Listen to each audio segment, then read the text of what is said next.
Mimi nisikia hao vijana wanazungumza kule barabarani, wanasema wanakuja serikali za mtaa kuchoma hii serikali za mtaa.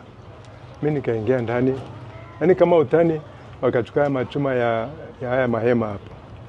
Wakaanza kupiga milango, madirisha, nikajifungia ndani.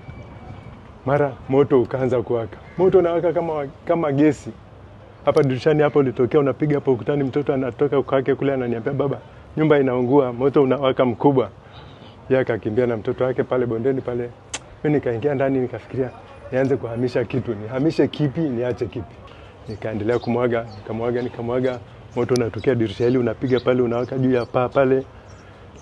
Paka nimeweza kama masaa mawili na ndio moto ule ukapungua, ndio tukaanza kumwagia hapa dirishani kwenu hapa, unatokea kule ukapungua. Basi nikaangalia dirisha langu, kile kioo tu kimecrack. Lakini moto ulikuwa ni mkubwa. Alafu wa vijana nimewaona kama 18 hivi, lakini sifahamu hata mmoja. Hata watoto wadogo tu.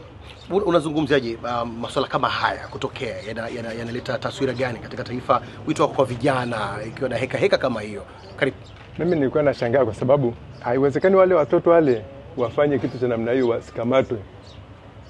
Polisi nafikiri wapo polisi na wameanza kuchoma kituo cha mwendokasi, wakaja kituo cha polisi na wakaja hapa. Kweli wameondoka bila kukamatwa. Mimi sikulala siku 3 na kila nikikaa na hizi ule moto unanisubiria nilale kidogo uwake tena. Nikatoka kitu kikigusa tu. Na vijana walikuja wanatoa hizi nondo huku. Nikawaangalia wawili, sijawafahamu. Wakaleta wakapakia nondo zao wakaondoka, nikasikia walikuja kukamatwa. Wengine wakavunja hilo sefu hapo. Wamelivunja kama lisali moja mchana. Watoto wadogo kama wale. Yaani mimi sijaamini.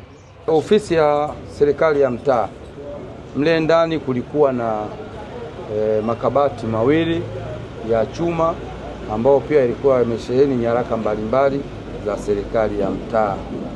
Alafu pia na meza 3 katika ofisi hiyo, lakini pia kulikuwa na chumba kidogo kwa mwenyekiti wa serikali ya mtaa ambacho kilikuwa na nyaraka za urasimishaji. Kwa maana ofisi ya urasimishaji tuliona ili tufanye nao kazi kwa ukaribu, tuliwaambia kwamba waje, tulipata kichumba tukawapa ili wananchi waweze kupata huduma zao za urasimishaji vizuri. Lakini huduma gani hasa sasa hivi imeshindikana kupatikana baada ya kuungua kwa ofisi? Yaani mtu akifika hapa atakosa huduma zipi? Kwa mfano kwenye chumba cha mtendaji wa mtaa kulikuwa na zile mashine zile za risiti zile. Kwa zile mashine pia zilikuwa ziko mle na zenyewe zimeungua. Kwa hiyo kukija risiti kwa mfano labda za kukusanyia taka na risiti zingine zinazotakiwa kwenye makusanyo haziwezi kupatikana. Kwa mashine ile imeungua.